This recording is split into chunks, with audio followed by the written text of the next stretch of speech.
Pour cette deuxième partie de la capsule sur la faune emblématique du parc du Massif du Sud, je vous emmène aujourd'hui découvrir de nouveaux animaux, mais à un étage inférieur, c'est-à-dire qu'on va descendre un petit peu plus bas que la crête des Grives dans un écosystème vraiment spécial. Pendant du sommet de la crête des Grives, quoi de mieux que de passer par la forêt ancienne du ruisseau Baudouin à l'ombre de ces grands géants. Peuplé de forêts de bouleaux jaunes et de grands résineux qui ont plus de 300 ans pour certains, vous allez voir que cet écosystème est incroyablement riche. Ici, on est presque dans une forêt vierge. Vous savez qu'il y a plus de 131 espèces d'oiseaux. Certains sont complètement associés aux forêts anciennes. Puis, l'emblème de la forêt ancienne, c'est les pics.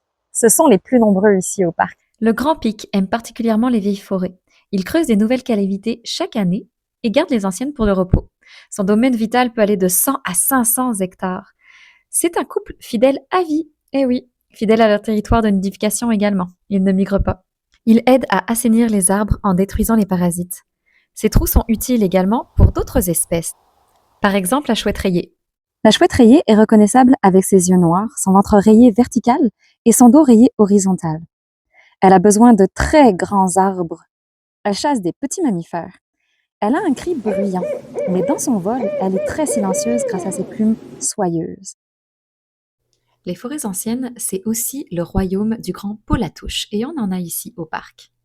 C'est le petit cousin de l'écureuil, mais c'est un écureuil volant. En fait, il ne vole pas, il plane.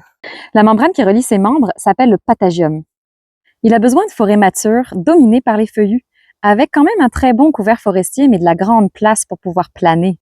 Il est nocturne, alors il est assez dur à voir.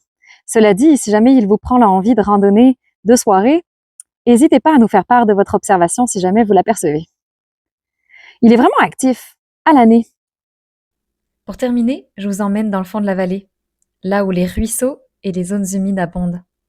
Au bord des ruisseaux de fond de vallée, on retrouve plusieurs espèces d'amphibiens. On retrouve entre autres la salamandre sombre du Nord, qui est une espèce menacée, mais également la salamandre pourpre, un amphibien vulnérable au Québec. Elle n'a ni poumon ni branchies. Sa peau est perméable à l'air et à l'eau et ça lui permet de respirer. Les salamandres, elles adorent les ruisseaux à eau claire, froide et bien oxygénée comme ici. Bien sûr, ce qu'elles apprécient particulièrement, c'est qu'il n'y ait pas de contaminants ni de sédiments. Ça font d'elles des excellents bio-indicateurs. L'automne n'est pas encore à son pic partout sur le territoire.